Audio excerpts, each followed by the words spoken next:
You're listening to a 3CR podcast. 3CR is an independent community radio station based in Melbourne, Australia. We rely on the financial support of listeners like yourself to keep going. If you'd like to support diverse voices on your radio, go to www.3cr.org.au for more information and to donate online. Stay tuned to hear the rest of your 3CR podcast. Evil minds that plot destruction, sorcerer of death's construction, in the fields of bodies burning, as the war machine keeps turning, death and hatred to mankind, poisoning their brainwashed mind. Welcome to the Anarchist World This Week, broadcast across Australia on the National Community Radio Satellite. Listen to the Anarchist World This Week, Australia's sacred cow slaughterhouse. Listen to analysis of local, national, international events. Listen to analysis you'll never hear anywhere else.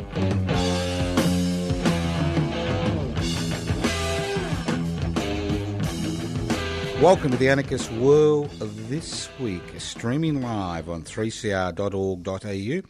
This program is broadcast across Australia, courtesy of the Community Radio Network. My name's Joseph Toscano, and I don't receive brickbacks. All I get is bouquets. That's the nature of this program, the Anarchist World This Week, on your local community radio station, courtesy of the Community Radio Network. And if you are wondering what the word anarchos is all about, anarchos without rulers. Very simple. An anarchist society is a society without rulers, not without rules. What gives rulers the capacity to determine your life and determine the lives of billions of people?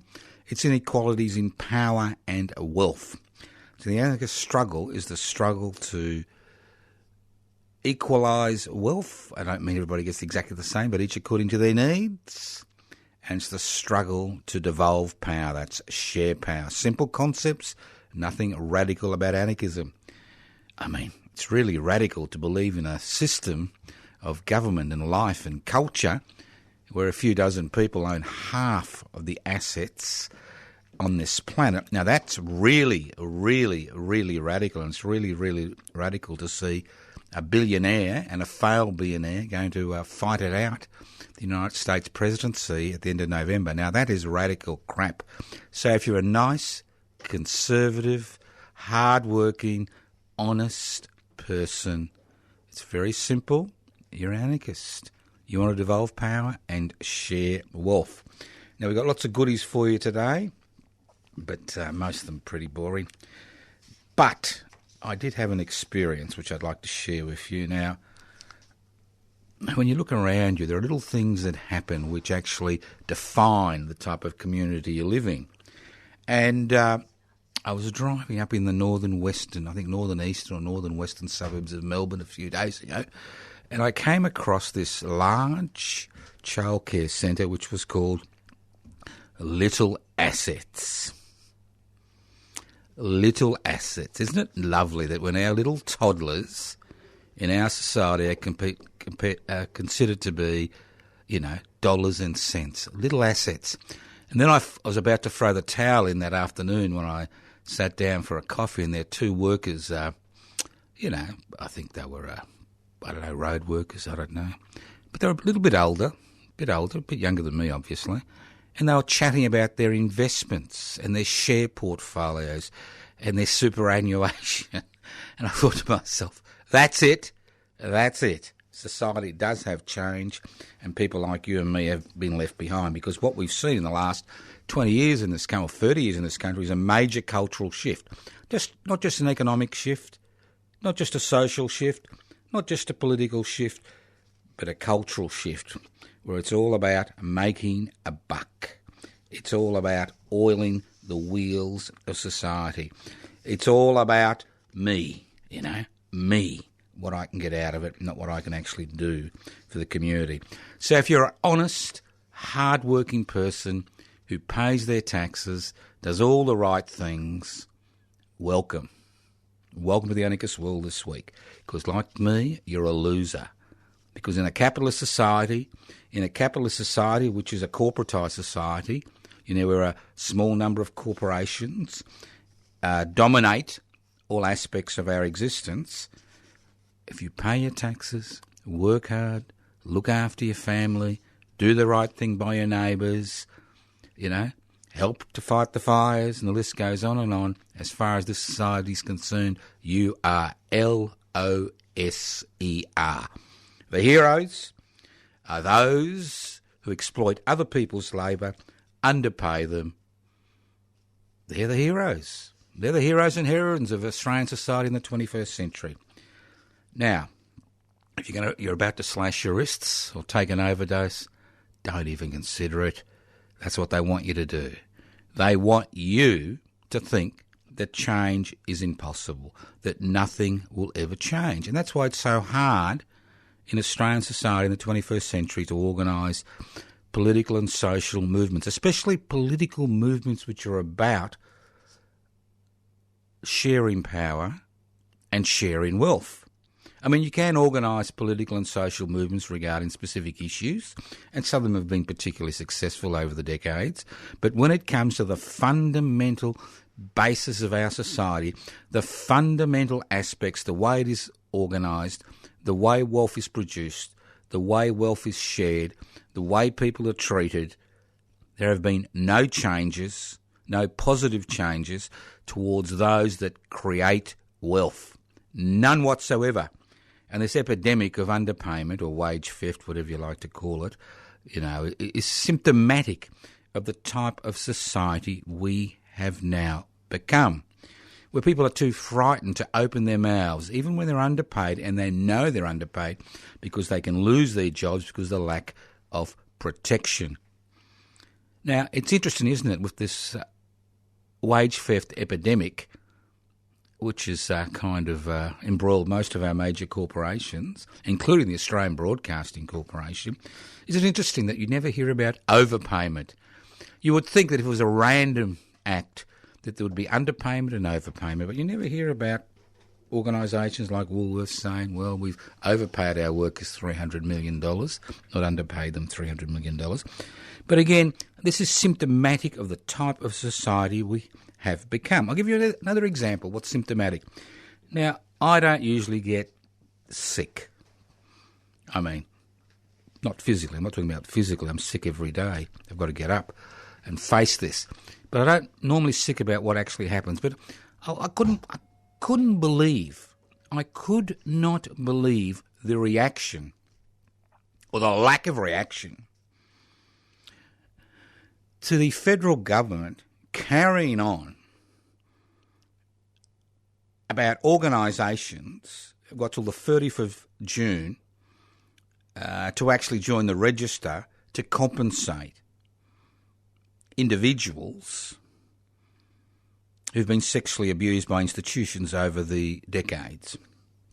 And I'm thinking to myself, come on, we've just had a 4-year Royal Commission which cost over $100 million. There are 7,000 people who have made claims. We are now told that 700 will not be paid because those organisations which abused them no longer exist or have refused or are refusing to subscribe. And you think to yourself, what type of society do we live in? We saw the federal government give away $100 million to sporting clubs, most in marginal electorates, to help them win the last federal election in what can only be described as dubious legal circumstances, let alone ethical and moral considerations, which is never a consideration in politics. Here we have 7,000 people. 70% may not get compensation. Some of these people are elderly. Some of them were abused in the 1950s and 40s and they're still surviving. They've had to deal with that all their lives. Not only them, but they're partners and children, and we seem to forget about the partners and children who have to deal with the dysfunction which occurs from systematic child abuse. 30, 40, 50 years later, they are told, we cannot pay you a miserable, of an average of about $100,000 compensation, because the organisations which were responsible there to protect you have not signed up. They have not signed up. How extraordinary. How extraordinary. These organisations have not signed up. So you won't be paid. It will take one act, wouldn't even take an act of Parliament, to pay people now who deserve compensation, and then for the government to put pressure on those organisations to pay the government. It's very simple. It's exceptionally simple. There's nothing difficult about it. Exceptionally simple. Very simple.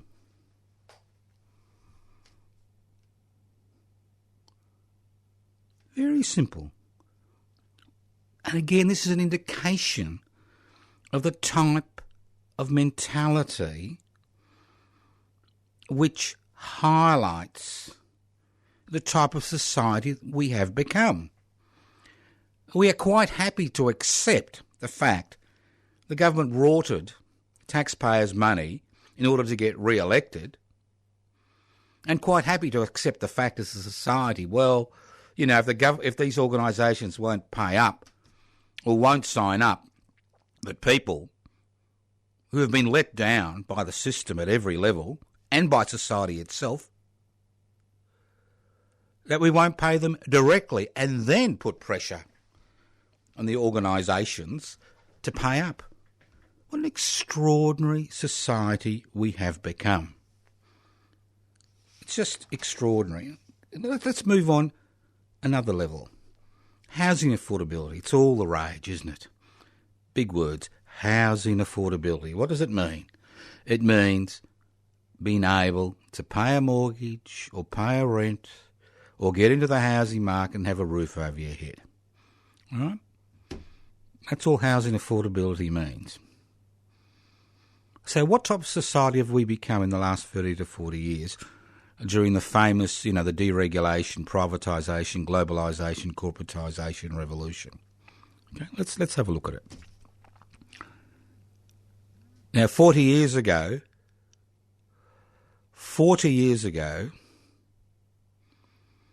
a wage earner, a single wage earner, did have a very good chance of actually supporting a family and not only supporting a family, but a very good chance of supporting a family and finding a deposit for a home and getting a mortgage. 40 years later, we now have the ridiculous situation, and it's totally ridiculous because it has a profound impact, and I'll go through this impact step by step because I think it's important that people understand how this works, because it has profound implications on each and every one of us, our children and grandchildren, our neighbours and friends, and even our enemies. We now have two people working in a household, if they're lucky enough to get a steady job, which is unlikely, spending 35 to 40% of their income to keep a roof over their head. All right? So that's the major issue for people at the end of the day. We have a society where there is minimal wage growth and rampant wage theft. We have a society where, with minimal wage growth and rampant wage theft, where the average home price in some of the major capital cities, say, is 1.1 million in Sydney, and it's approaching $1 million in Melbourne, and the average mortgage, that's a mortgage, that's a repayment every bloody week for the next 30 years. The average mortgage is $500,000. We have increasing rates of homelessness, increasing rates of indebtedness, increased rates of mortgage stress, increased rates of rental stress.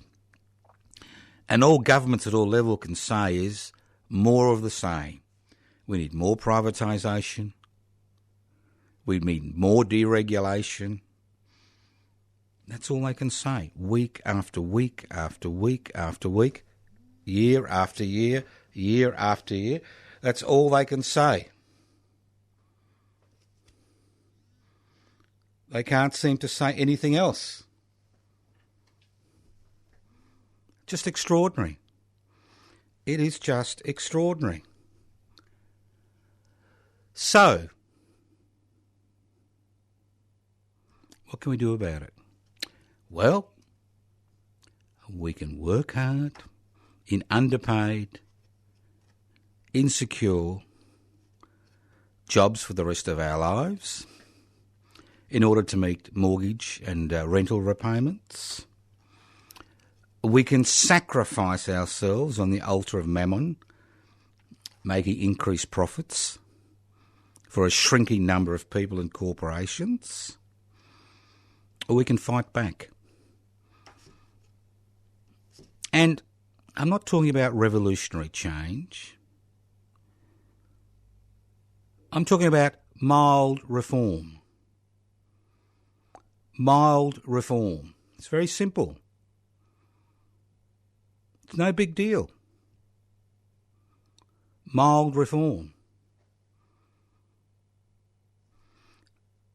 If you live in a capitalist society, the best way to regulate the activities of corporations is by introducing competition. Now, what the state has done at the state and federal level, governments at the state and federal level have done over the last 40 years is have forgotten who they work for. They don't work for unaccountable corporations whose major responsibility is to their major shareholders to make ever-increasing profits, irrespective of the human, social, environmental and national costs. Theoretically, they are the people's representatives and they work for the people of this country. And when you've got a fourth estate that is shrouded in a cone of silence, and I'll speak about a cone of silence soon and explain what I'm talking about, the ability of people to understand what's going on, and more importantly, the ability of people to listen to and look at alternatives shrinks markedly. Now, if you want a successful capitalist society, and here I am, an anarchist, telling you how to make a successful capitalist society which looks after the needs of most of its people, you need competition. If you deregulate and corporatise and nationalise, and privatise and globalise, you will not get that situation. It won't happen. It will not happen. What will happen is that what you will see, it is what is happening today. Increasing pauperisation of an increasing number of people who spend all their waking hours trying to work out how to pay their bills. I'm not talking about the 8% of Australians who use this country's taxation, investor-friendly taxation laws to minimise their tax to nothing through negative gearing, franking credits, and the list goes on and on. But I'm talking about, one, the 30% of Australians who rely on social security benefits to survive, who've been marginalised, ostracised by successive governments especially Liberal national governments. I'm talking about the 60% of Australians in the workforce, whether it's in small business or as employees, who find themselves squeezed at every turn. They find themselves squeezed at every turn. And they're squeezed at every turn for a very good reason, in order to maximise profits for a very small section of society. So housing affordability. Let's get back to housing affordability. So how do you decrease rents, decrease average home prices, decrease the amount of money you need to borrow from the banks to buy a home, decrease homelessness, make it easier for people to enter the first home market? You introduce competition. You introduce competition into the equation. And how do you introduce competition? You increase the public housing sector. That's right. Because the public housing sector provides two things to people on low incomes, and even in medium incomes. It provides security of housing, because you can't be evicted unless you do something outrageous.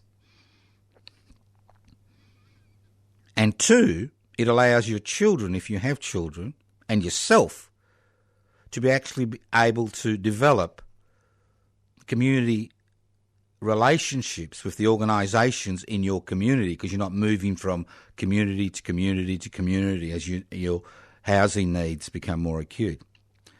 So if you increase the amount of money which is allocated to create public housing and increase the number of public homes in a community, that automatically increases competition with the private sector in a capitalist society. And what that means is that as fewer and fewer people need to find a home in the private marketplace, the prices of property, especially at the lower end, fall. As fewer people are looking for rental accommodation because they are in secure public housing, rents fall. And because there is public housing, there is the possibility of actually putting people who are homeless, with the assistance possibly of a case manager, into the public housing sector. Now, this is nothing radical. There is nothing radical at all. It's a matter of priorities. Now, in Victoria, where I'm familiar with the situation, the Victorian state government collects $6 billion from sales tax on homes. You buy a home, you pay the government. It's very simple. It collects around $6 billion per year. Very simple. A tax on housing, a tax on you buying a house. So what happens to this money? Well, it normally goes into consolidated revenue, so governments can use it any way they like. So while the Victorian state government and previous state governments have been pursuing policies of privatising the public housing sector and giving over its management and actual titles to privately owned organisations masquerading as community or affordable or social housing, we see the public housing sector shrinking. And as the public housing sector shrinks, rents increase, housing prices increase, homelessness increase. So the Victorian state government, every state government in this country, including the federal government, has the opportunity to step in and recreate a viable public housing sector. But they choose not to. They choose not to. They prefer to widen roads, build tunnels, get rid of level crossings, because, it's magic. It's something that's happening. People can see the cranes. People can see the construction. It's politically advantageous when the next election occurs. Well, it's not politically advantageous. It's not politically advantageous because it causes issues. What would be politically advantageous for the people of Australia would be for state governments and the federal government to pour resources into the public housing sector. Now, I'll give you a simple example. In Victoria, which I said I'm familiar with, if you use the sales tax which is raised when people purchase a home by the state government, you could remove the homeless from the streets within a month.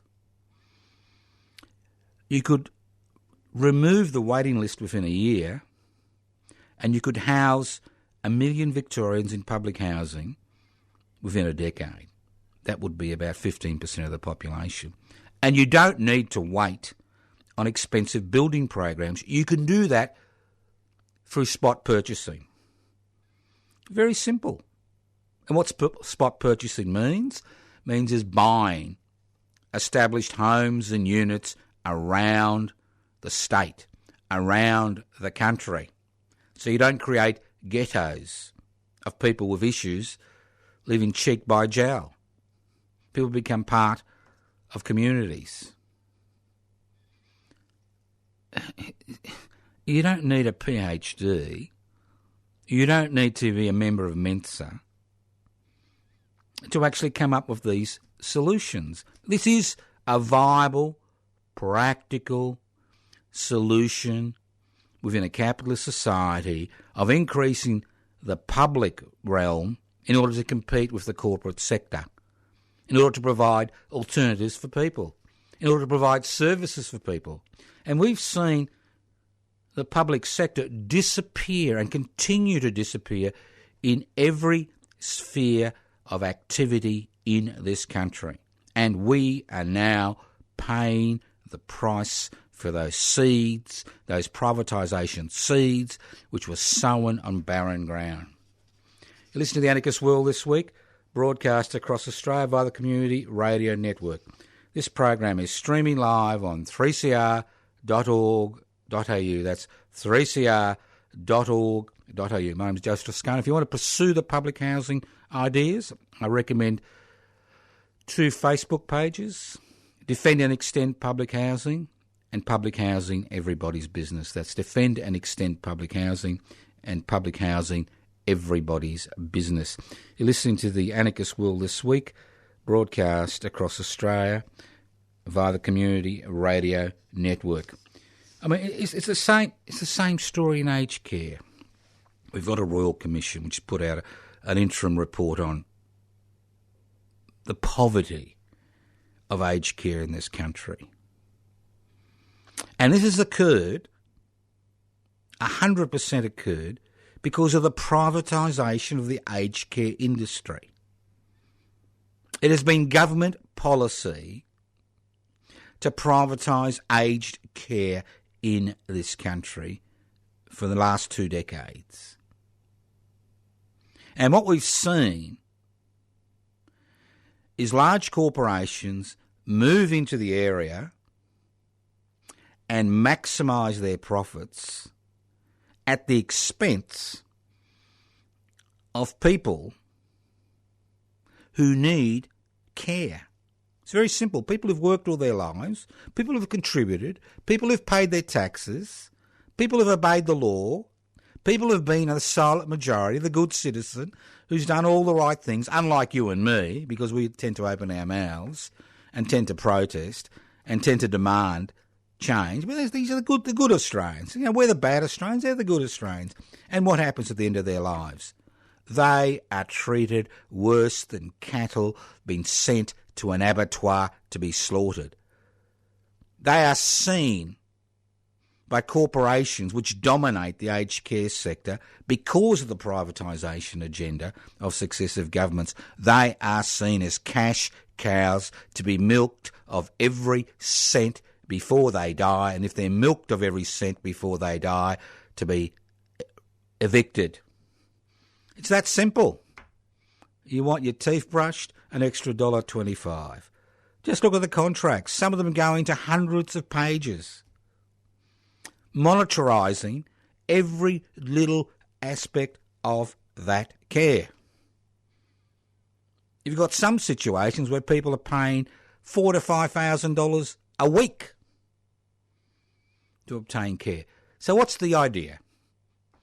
Now, the aged care unions, whose members are some of the most poorly paid people in this country, who do some of the most backbreaking, emotionally draining work in this country, suggested that we should have a levy.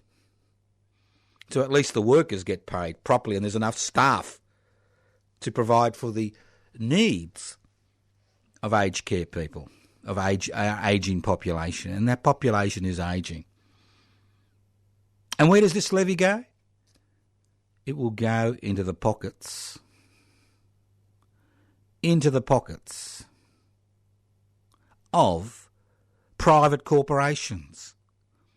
What's wrong with the state owning and managing aged care facilities in this country, and again providing that much needed competition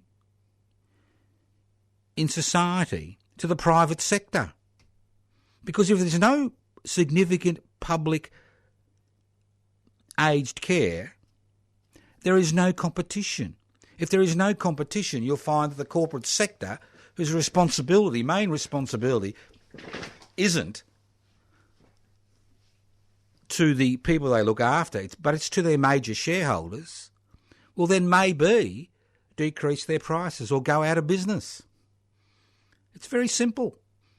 So in every field of human endeavour in a capitalist society, if you want services to be provided at a reasonable level, you need a strong public sector in direct competition with the private sector. Look at the banking fiasco. It is a fiasco that we did have a Royal Commission and not one person has actually been charged from the banking sector for any crime, despite the fact that tens of thousands of people's lives were destroyed and hundreds committed suicide because of the predatory practices of the private banking sector. But once the Commonwealth Bank was privatised by the Hawke Labor government, once the Commonwealth Bank was privatised, there was no holding back the private sector. As the private sector dominated the financial markets. If it dominates the financial markets, it sets as many prices as you like. Now, I've got a few overdrafts, and I love one. I'll give you an example of how they gouge people. Not only do you pay interest on your overdrafts, you pay what's called a credit facility fee every 3 months, which is a substantial fee for the privilege of having an overdraft. Then you pay for the number of transactions you do, and there's a few other charges. So you find at the end of the day that having an overdraft is almost akin to tying a rock under you, around your neck and jumping over a bridge and drowning. Because of all these extra fees and charges which banks, financial institutions add to their so-called interest payments, which you pay them for the privilege of borrowing a little bit of money in order to survive. It's quite extraordinary. So it's the same story in every field of human endeavour in this country. The consequences of the privatisation revolution, which is basically giving away state assets to the private sector for a peppercorn rent.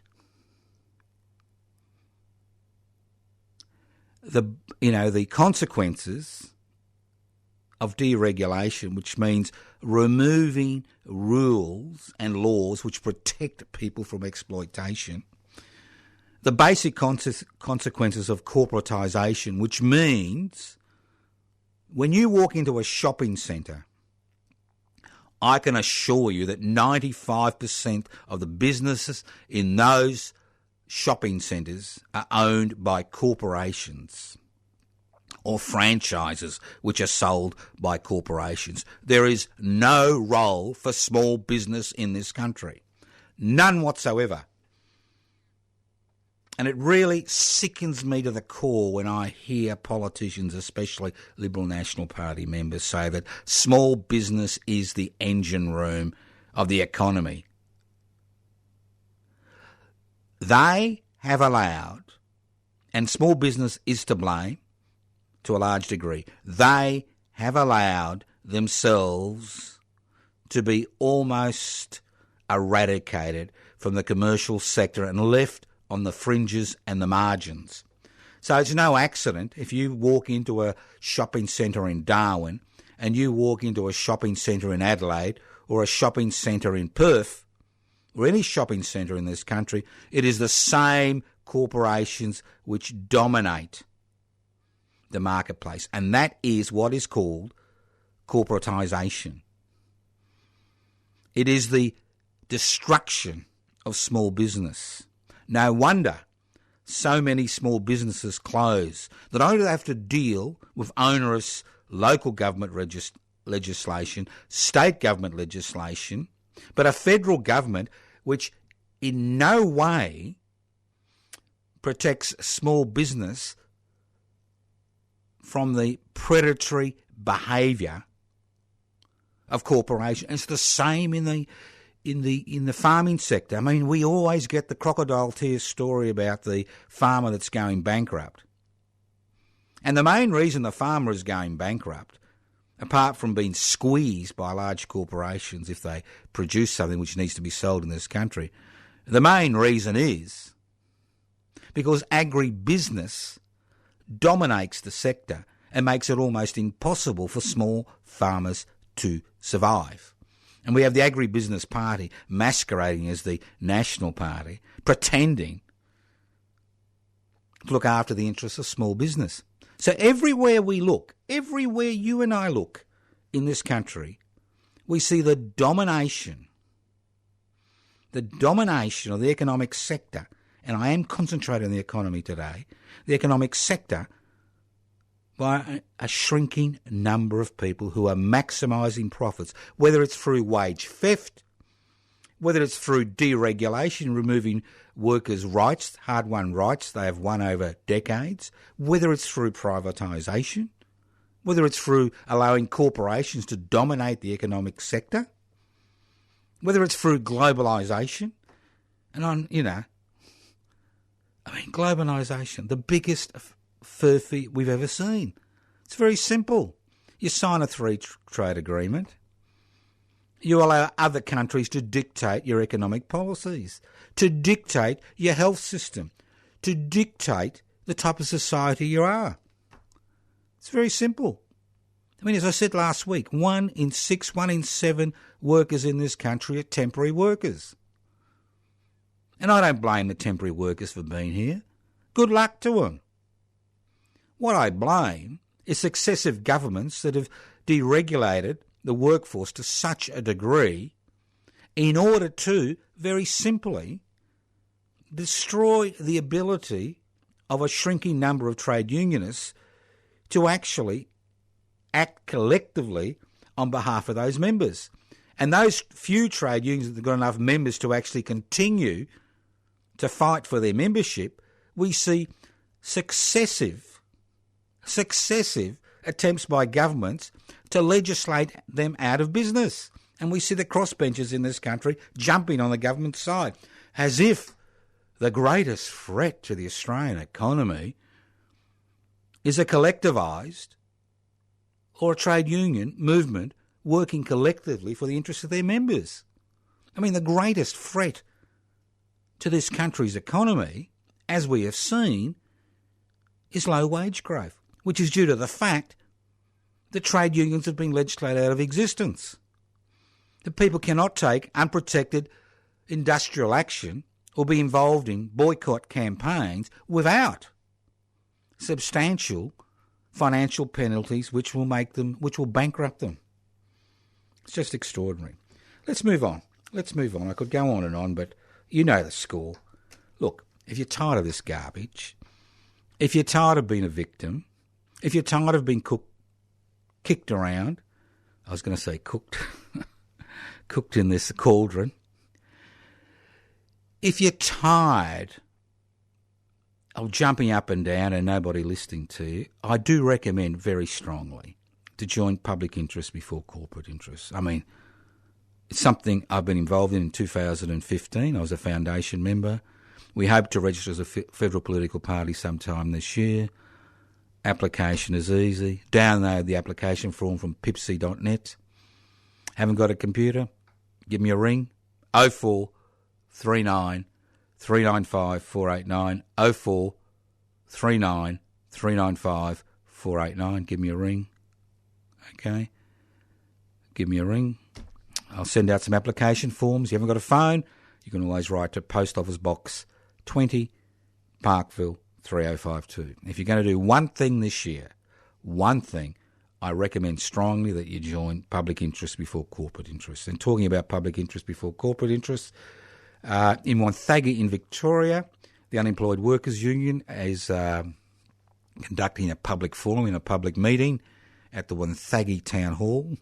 The adjudicator will be a member of the Wonthaggi City Council on affordable housing in the Bass region, to which you're all invited. It's from 2 p.m.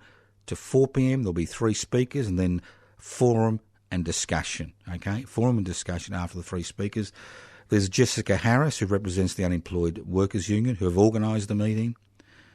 There's Mr. Howard Morosi from Friends of Public Housing, who'll be speaking about the public housing struggle.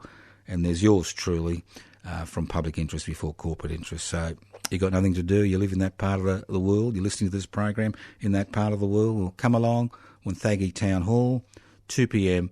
to 4 p.m. on Saturday, the 29th of February. If you want more information, go to my Facebook page, Joseph Toscano, and you'll get more information there. So think about it. Join us. Get involved. There's no point crying. There's no point slashing your wrists. There's no point jumping up and down. There's no point screaming. They don't care. The only thing they care about is people mobilising and acting and putting up new proposals and pushing those proposals and changing the political and social and cultural dynamic in this country. And if you think it's hard, it is hard. But it is worthwhile, because if there's no struggle, there's no change. You listen to The Anarchist World this week, broadcast across Australia via the Community Radio Network. The cone of silence. You hear people, crapping on about the Iron Curtain, the Bamboo Curtain, the list goes on and on. But how about the corporate or the capitalist code of silence? You ever heard about the capitalist code of silence? No. Now, look, one of my favourite programs when I was a young person was a thing called Get Smart or something. And Maxwell Smart was a bumbling, Secret Service agent. And when he really wanted to talk privately to his boss, the code of silence, and older, I think, listeners of the program of The Anarchist World this week, remember, would kind of come down and he'd chat away, and we'd listen to every word, obviously. Now, we have a cone of silence in this country. A cone of silence. Because we have a media which is dominated by the private sector and an Australian Broadcasting Corporation which is taxpayer funded, who has been starved of funds and has been politically gelded over the last few decades, especially by the current government. So we have a cone of silence as far as ideas are concerned. There's ideas which promote the centralisation of power and the acquisition of wealth by a smaller and smaller group of people in this country as religious dogma. That's right, religious dogma. It is the essence, the foundation stones, the building blocks of our current society. It is a dogma to which you are not allowed to question. Every minute, every second of every day of every year in this country, this code of silence has been activated and continues to be activated. The only debate and the only solutions which are allowed airtime anywhere in this country are those which support the status quo. I'm not talking about issue-orientated politics. Capitalism can incorporate any issue-orientated politics into its framework, and it will if the pressure gets too much. But I'm talking about a cone of silence regarding the type of society we have become. A cone of silence regarding the cost of creating a society where power no longer resides in Parliament, where power lies, ultimate political authority in this country lies in the boardrooms of national and transnational corporations. When do you hear that discussion? When do you hear that discussion? When do you hear discussions regarding the dangers and the price we are paying because of deregulation and privatisation and globalisation and corporatisation? Those discussions do not exist because the media, including social media, is dominated by the trivia, the trivial, the ignorant, the stupid ideas which are needed to ensure that people who are exploited by this very system continue to support this system on a daily basis, hoping against hope that some crumbs from the corporate table will be brushed into their laps. And it doesn't happen. It doesn't happen. And if you think that if you obey the law and do the right thing, that somehow you'll be rewarded in this society, think again. The people who are rewarded in this society are those who exploit other people's labour. The people who are rewarded in this society are those who pull the parliamentary strings. The people who are rewarded in this society are people whose ill-gotten gains are multiplied through government legislation. These are the people that are rewarded. And this cone of silence has been reinforced to a significant degree by legislation which allows the Australian Federal Police to intimidate any person in the media who is willing to expose what is happening. We see over and over again that when whistleblowers try to have information disseminated in the society, we have this cone of silence which descends on them, not just from the corporate-owned media, but through government legislation, through parliamentary legislation, which criminalises those very people who are trying to expose the exploitation which is occurring in our society today. That's right. Today.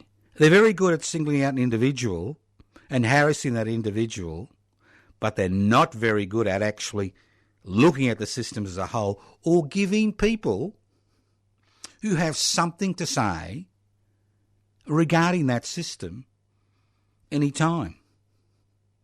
I mean, I cannot believe the extent of the cone of silence. We are told we have a free media. We do not have a free media. We have a corporate-owned media which dominates thinking.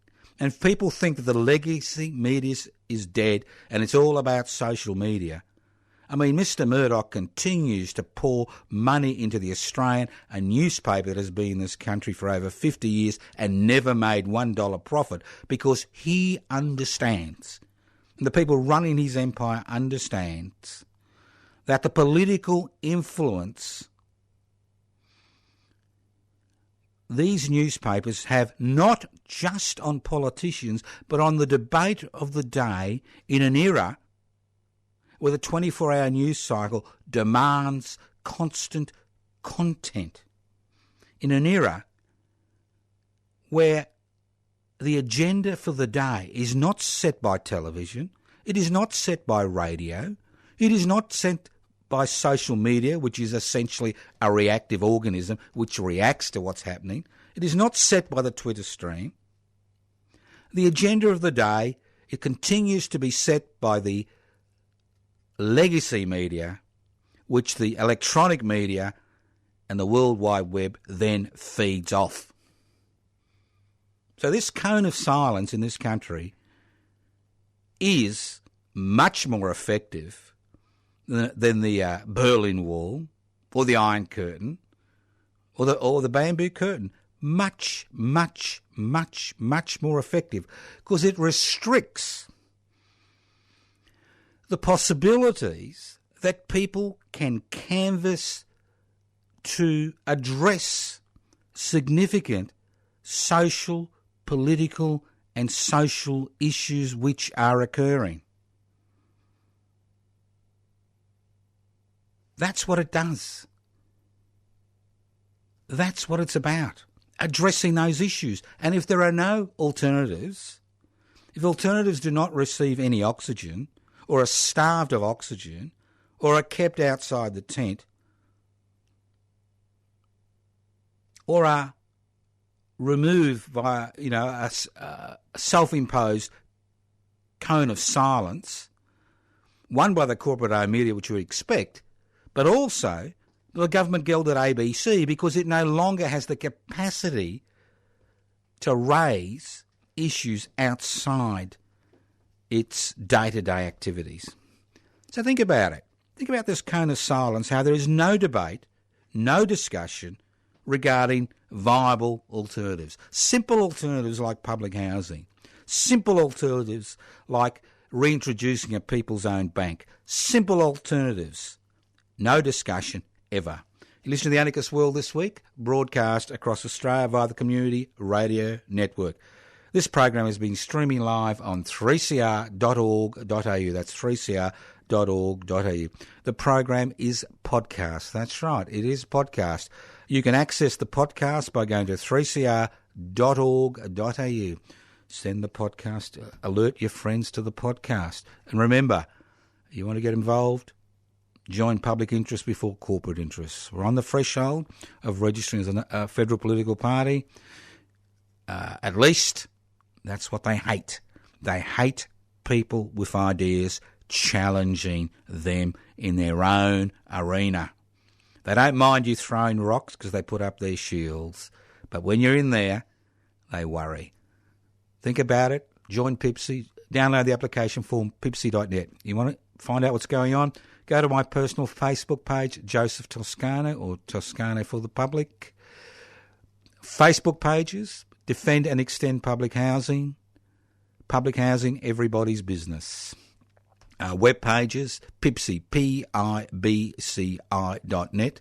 anarchistmedia.org, anarchistmedia.org. Twitter stream, that's right, we have a Twitter stream, although I find twittering quite boring. Pibci, PIBCI_AU, YouTube channel, public interests before corporate interests. Remember, the many before the few, not the few before the many. We've put the cart before the horse for far too long. It's about the horse was put before the cart. Thank you once again for listening to The Anarchist World this week, courtesy of the Community Radio Network.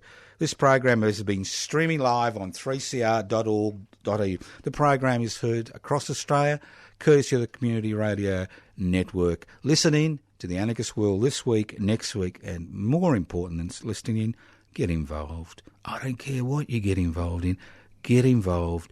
They hate people who actually challenge them openly. Now's your chance.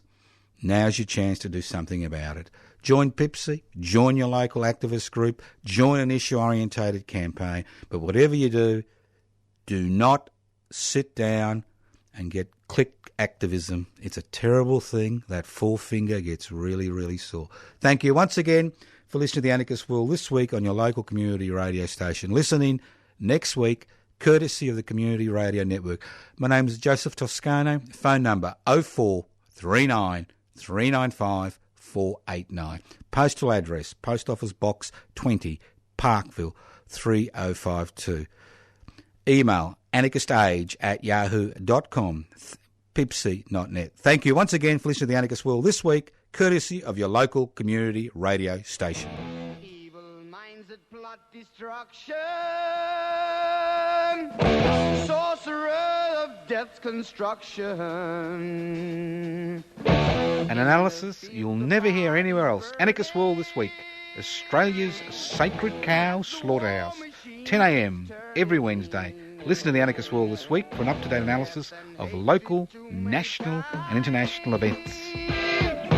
Poisoning their brainwashed minds. Oh, Lord, yeah.